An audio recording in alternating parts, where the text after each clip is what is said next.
하나님께서 오늘 이 저녁에 우리에게 주신 말씀은 신약성경 마태복음 19장 16절에서 22절까지 말씀입니다. 마태복음 19장 16절에서 22절까지 말씀입니다.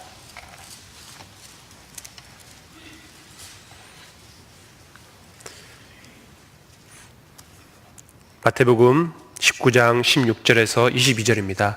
이는 살아계신 하나님의 말씀입니다. 우리 함께 받들어 봉독하겠습니다.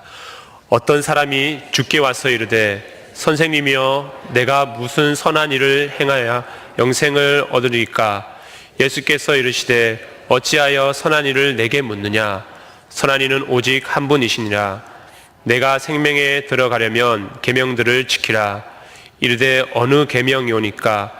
예수께서 이르시되 살인하지 말라, 간음하지 말라, 도둑질하지 말라, 거짓 증언하지 말라, 내 부모를 공경하라, 내 이웃을 내 자신과 같이 사랑하라 하신 것이라.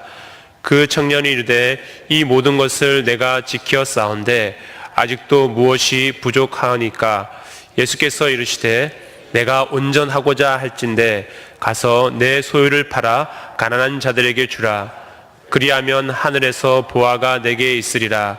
그리고 와서 나를 따르라 하시니 그 청년이 재물이 많음으로 이 말씀을 듣고 근심하며 가니라. 아멘. 학창 시절에 또 얼마 전 신대원 다닐 때에 선생님들과 교수님들에게 들었던 큰 배움 가운데 하나는 질문을 많이 하는 사람이 더 많이 배우고 또 좋은 질문을 하는 사람이 더 많이 성장한다는 것이었습니다. 아마 여기 계신 분들도 가르침을 해주시는 선생님들에게 이런 이야기들을 많이 들어보셨을 것입니다. 궁금한 것을 질문하는 것은 매우 중요합니다. 일단 내가 무엇을 모르는지 아는 상태이기 때문에 배움이 여기서 시작되게 됩니다. 그리고 내가 모르는 것을 질문할 때 정리해서 질문하기 때문에 정리하는 법도, 내 생각을 정리하는 법도 배울 수 있습니다. 그리고 모르는 것을 묻는 것은 용기가 필요합니다. 자신감과 용기가 있는 자만이 질문할 수가 있습니다. 그리고 질문을 하면 내 생각을 정리할 수 있어서 좋습니다. 그리고 모르는 것에 답을 얻을 수 있기 때문에 유익하고 내가 한 질문이기 때문에 더 오랫동안 기억에 남게 될 것입니다. 그리고 질문을 받는 사람이 날카로운 질문을 받을 때 약간 당황하게 됩니다. 그러면 그 질문에 대답해 주기 위해서 순간적으로 엄청나게 왕성한 두뇌 활동을 하게 될 것이고, 만약 예상치 못한 질문에 답을 해주지 못한다면 마음이 상하여서 그 대답을 해주기 위해서 밤이 새도록 연구하여서 대답을 해줄 것 같습니다. 그러니 질문을 하는 사람이나 질문에 대해서 대답하는 사람이나 모두에게 유익이 됩니다. 오늘 본문에도 질문을 한 사람이 나오고 있습니다. 그런데 이 사람의 질문은 자신에게 큰 깨달음과 성장을 줄 수 있을 것이라 예상했지만 오히려 자신의 마음을 더 힘들게 하고 근심하게 하며 후회하게 만드는 질문이 되고 말았습니다. 예수님께서 제자들과 함께 걸어가실 때 한 젊은 사람이 예수님 앞에 와서 무릎을 꿇습니다. 뭔가 주님 앞에 배우기를 원하는 진솔한 마음이 느껴집니다. 무릎을 꿇고 선생님, 제가 무슨 선한 일을 하여야 영생을 얻을 수 있습니까? 라고 묻습니다. 그때 예수님은 묻는 자가 율법을 잘 아는 자이기 때문에 바로 이렇게 말씀하십니다. 어찌하여 선한 일을 내게 묻느냐? 선한 이는 오직 한 분이시니라. 내가 생명에 들어가려면 계명들을 지키라. 그러자 젊은 사람이 다시 묻습니다. 어느 계명입니까? 예수님은 다시 율법을 잘 아는 청년을 향해 이렇게 말씀하십니다. 살인하지 말라, 간음하지 말라, 도둑질하지 말라, 거짓 증언하지 말라, 내 부모를 공경하라, 내 이웃을 내 자신과 같이 사랑하라 하신 것이랴 라고 말씀해 주셨습니다. 주님의 이 말씀을 듣고 이 젊은 청년은 다시금 예수님께 이야기합니다. 예수님, 솔직히 그것은 제가 어렸을 때부터 지금까지 쭉 잘 지켜 행하여 왔습니다. 이것은 이 젊은이의 대답은 본인에게 있어서 굉장히 진실된 고백입니다. 주님, 제가 알고 있는 그 기준에 있어서는 저는 열심히 그렇게 살아왔습니다. 최선을 다했습니다. 완벽한 것은 아니지만 제가 봤을 때에 어느 정도 열심히 그렇게 살아왔다고 자부합니다. 라고 이야기했던 것입니다. 그러자 주님은 부족한 것에 대해서 말씀하면서 아직도 부족한 것이 무엇입니까? 라고 젊은이가 묻자 주님은 와서 나를 따르라고 이야기합니다. 진정으로 너에게 있어서 계명을 지키는 것과 영생뿐만 아니라 너의 가슴에 나를 따르다는 것이 무엇인지를 알게 되기를 주님께서는 원하셨습니다. 여기서 알 수 있는 것은 이 청년은 바로 하나님 앞에서 나는 어느 정도 잘 살고 있다고 주장하고 있습니다. 그런데 어쩌면 저도 이 청년의 모습을 많이 닮아 있었던 사람이었던 것 같습니다. 저는 모태신앙이었고 어렸을 때부터 독실한 기독교 가정에서 자랐습니다. 주일 성수하는 것을 목숨처럼 지켰습니다. 식사 기도와 자기 전에 기도하지 않으면 벌 받는다고 생각을 했습니다. 심지어 물 한 모금 마실 때에도 기도했습니다. 고등학교 때까지 쭉 지키지는 못했지만 초등학교 5학년 때부터 새벽 예배를 나갔고 어떨 때는 부모님을 깨워서 새벽 기도에 나가기도 했습니다. 중학교 때부터 찬양대와 주일학교 보조교사를 시작했습니다. 고등학교 때부터는 교회의 주보를 만드는 일을 도왔고 성탄절이면 교회 종탑 꼭대기까지 올라가서 성탄 트리 불빛을 만들었습니다. 꿈은 목회자가 되는 것이었고 나는 저 많은 바닷가의 모래알 중에서 선택받은 사람이라고 생각하면서 마치 선민의식을 가진 채 그렇게 살았습니다. 세상과 구별된 사람이라는 생각을 하고 티를 내면서 살았습니다. 그래서 제 친구들도 제가 목회자가 꿈인 것을 알았고 고3 담임 선생님은 제 이름을 부르는 대신 고목사라고 불렀습니다.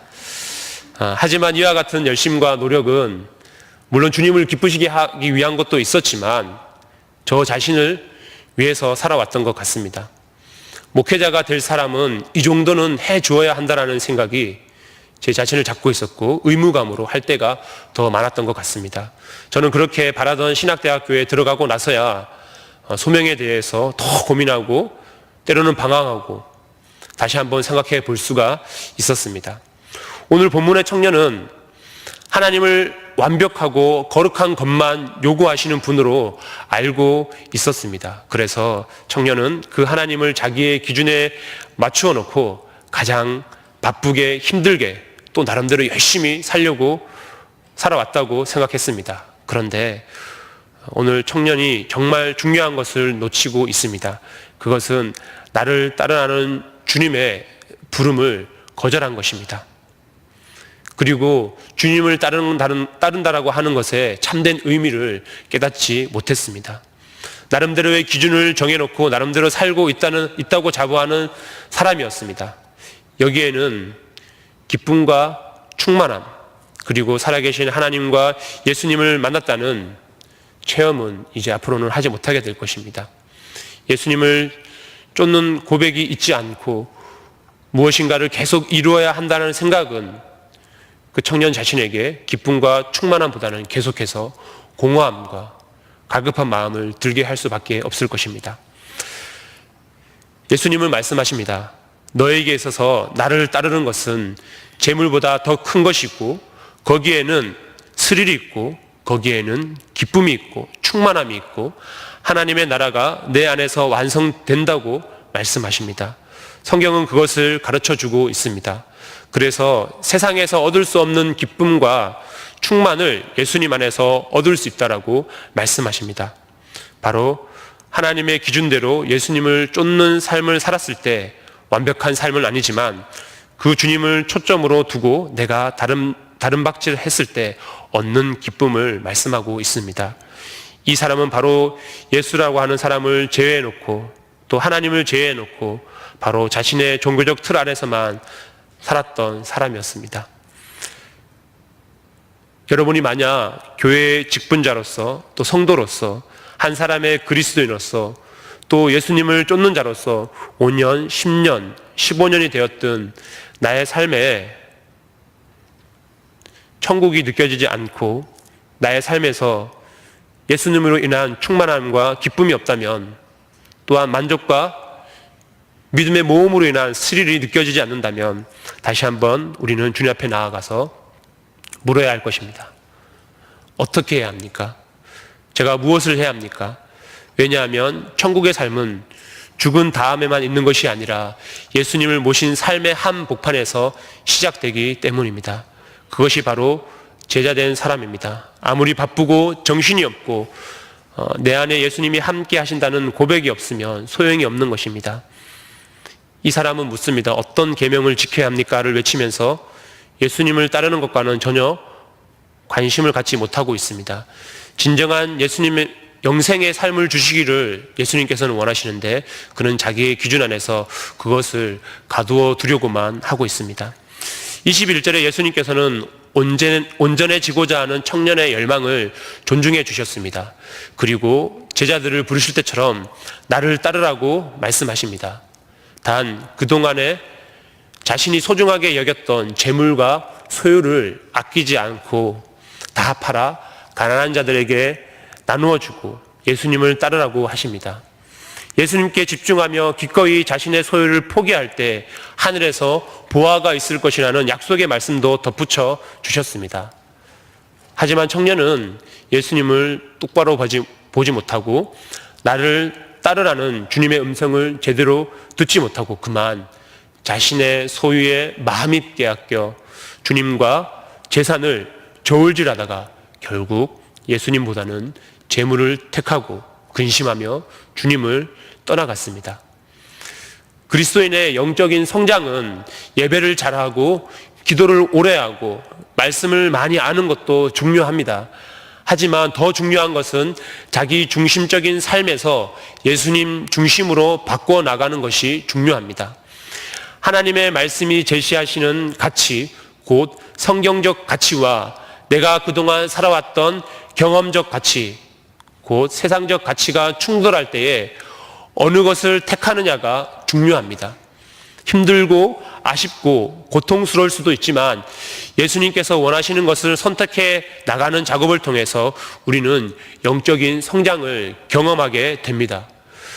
우리는 예전에 예수님이라면 어떻게 하실까라고 하는 표를 가지고 운동을 했었고요. 그리고 What would Jesus do라고 하는 하늘색 팔찌를 차고 다녔습니다. 그리고 그것이 시작이 되어서 지금 현재 우리가 차고 있는 이 러브가 러브 피플이라고 하는 이 팔찌도 우리가 차고 있습니다. 이 팔찌를 찬 이유가 무엇입니까? 명선교회인의 표시를 나타내려고 한 것만은 아닐 것입니다. 이 팔찌를 찬 이유는 성경적 가치와 세상적 가치가 내 안에서 충돌하고 있을 때 성경적 가치를 선택해 나아가는데 이 팔찌를 보면서 주님이 나와 함께 하시는구나. 주님이라면 아마 이렇게 하셨을 거야 라고 하면서 성경적 가치를 택하는데 도움을 얻으라고 하는 것이었습니다. 예수님의 선택이 내 선택이 되며 하나님의 사랑과 이웃을 사랑하기 위한 선택이 내 선택이 되기를 바라는 것이었습니다. 팔찌를 보며 바른 선택을 하는데 도움을 받고자 찬 것입니다. 그리고 팔찌가 내 손목에 채워져 있듯이 하나님께서 나와 함께 계시며 나는 주님을 따라간다라고 하는 암묵적인 나의 신앙 고백인 것입니다. 나를 따르라는 주님의 부르심은 무엇입니까? 주님의 가르침을 따라간다라고 하는 것입니다. 주님의 인도를 따라간다라고 하는 것입니다. 주님의 제자가 되는 것이고 예수님을 나의 목자로 삼는 것입니다. 며칠 전에 중등팀 아이들을 신방하던 중에 한 명이 저에게 양해를 구해왔습니다. 중등팀 아이가 저에게 양해를 구할 것이 무엇이 있겠습니까? 궁금해서 뭐냐라고 물어보니까 다음 주 주일에 예배와 교회에 나오지 못할 수도 있다라고 하는 것이었습니다. 그런데 그래서 제가 그래 무슨 일이 있냐라고 혹시 가족과 할머니 할아버지 댁에 방문하냐라고 물어보았습니다. 그러자 이 아이는 아무 데도 가지 않는다라고 하였습니다. 중간고사를 앞두고 학원에 가야 된다라고 그렇게 이야기를 했습니다. 시험 기간 앞두고 특별 수업이 있다는 것이었습니다.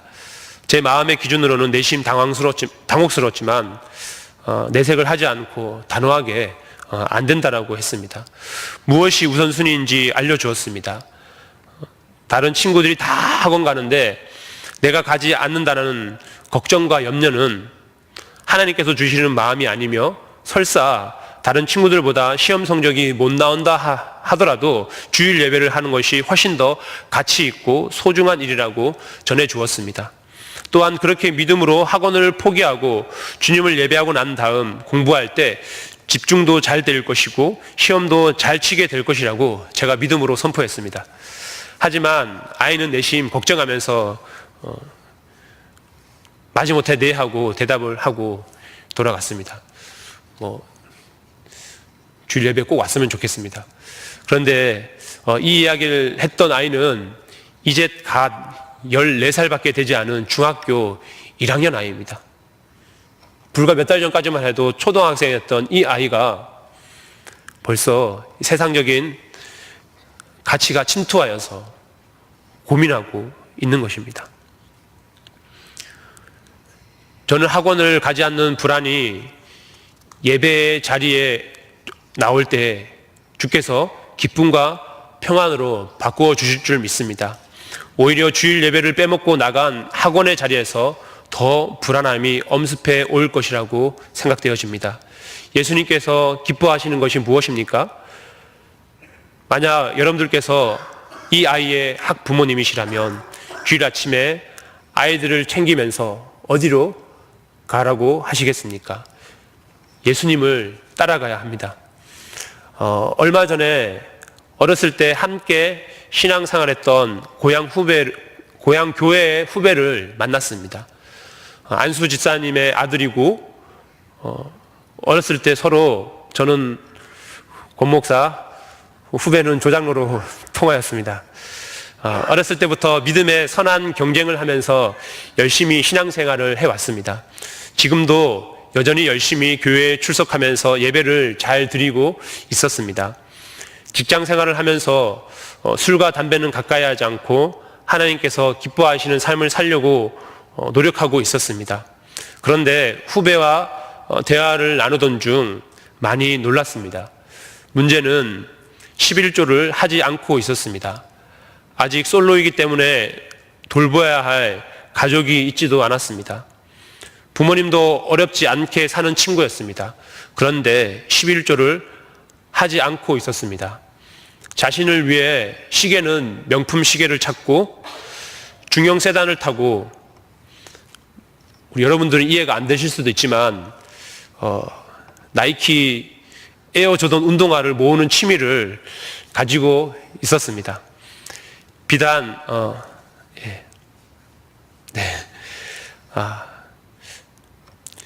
그리스도인에 있었지만 이렇게 그리스도인의 의무이며 믿음의 고백인 11조를 하지 않고 있었습니다. 그는 여전히 주님을 따르고 있는 것처럼 보였으나 자신의 삶의 주도권을 자신이 가지고 살아가고 있었습니다. 비단 이런 신앙의 갈등과 고민이 제 후배뿐이겠습니까? 우리 모두도 이러한 순간순간의 많은 갈등들을 고민하면서 신앙생활을 해오고 있는 것일 것입니다. 평안하게 신앙생활하고 싶은 마음과 힘들지만 교회를 섬기고자 하는 마음, 이웃을 위해 봉사해야 하는 마음과 일단 나부터 살고자 하는 마음, 전도해야 하는 거룩한 부담감과 나의 신앙생활에만 집중하고 싶은 마음 등 우리의 삶의 순간순간마다, 그리고 신앙의 결정에 있어서 날마다 우리 안에 가치 대결은 우리 내면에서 일어나고 있는 것입니다. 그런데 결론은 이와 같습니다. 예수님을 따라가는 것입니다. 예수님께서 제시하신 것을 따라 결정하고 그 길을 가는 것입니다. 예수님께서도 이와 같은 내면의 가치 갈등이 많으셨습니다. 40일 동안 광야에서 주지신 후 시험 받으실 때도 그랬습니다. 하지만 아버지의 말씀으로 기꺼이 구원의 길을 선택하여 걸어가셨습니다. 겟세마네 동산에서 예수님의 기도는 이런 갈등의 극에 달하고 있습니다. 십자가를 지지 않는 구원의 방법이 혹 있는지 아버지께 여쭙게 됩니다. 땀방울이 핏방울 같이 떨어지며 간절히 아버지 앞에 간구하고 기도하였습니다. 하지만 결론은 자신의 뜻이 아니라 아버지의 뜻에 순종하고 복종하는 것이었습니다. 그렇게 예수님께서는 십자가의 길을 걸어가셨습니다. 큐티를 얼마나 했고 전도를 얼마나 했고 공부를 얼마나 했느냐가 중요한 것이 아니라 나는 예수님을 따라가고 있느냐가 중요합니다. 나는 주님을 만났고 나는 주님께서 이끄시는 믿음의 길을 통해 삶의 변화를 경험하였느냐가, 지금 나는 변하고 있느냐가 중요합니다. 그것이 그리스도인의 삶입니다. 우리가 함께 모여서 나눔을 할 때 나눔의 주제가 우리의 변화된 주님께서 우리의 삶 가운데 역사하시는 그것을 나눠야 할 것입니다. 이러한 변화가 교회 안에서 또 순모임 안에서 가정 안에서 회사 안에서 일어나게 될 때 지나가는 사람들도 예수님을 만나게 될 것입니다. 진실한 사랑에 목마른 사람들이 우리의 변화된 삶의 모습을 통해서 살아계신 하나님과 그 아들 예수님을 통해서 우리에게 행하신 놀라운 사랑과 은혜를 경험하게 될 것입니다. 우리는 나를 따르라고 하는 주님의 음성을 듣고 기꺼이 주님을 따르는 자들이 되었으면 좋겠습니다. 기도하겠습니다. 거룩하신 하나님 아버지, 오늘 나를 따르라는 주님의 음성을 듣습니다. 내가 원치 않는 길일지라도, 아직은 따라가기에 적정한 때가 아닐지라도 주님 말씀하시면 기꺼이 순종하며 모든 것을 버리고 주님을 쫓을 수 있는 믿음을 저희에게 허락하여 주시옵소서. 주님을 따라가는 그 길이 가장 복되고 가장 행복한 길임을 알게 하시고 주님과 동행하는 참된 제자의 삶을 살게 하여 주시옵소서. 예수님의 이름으로 기도합니다. 아멘.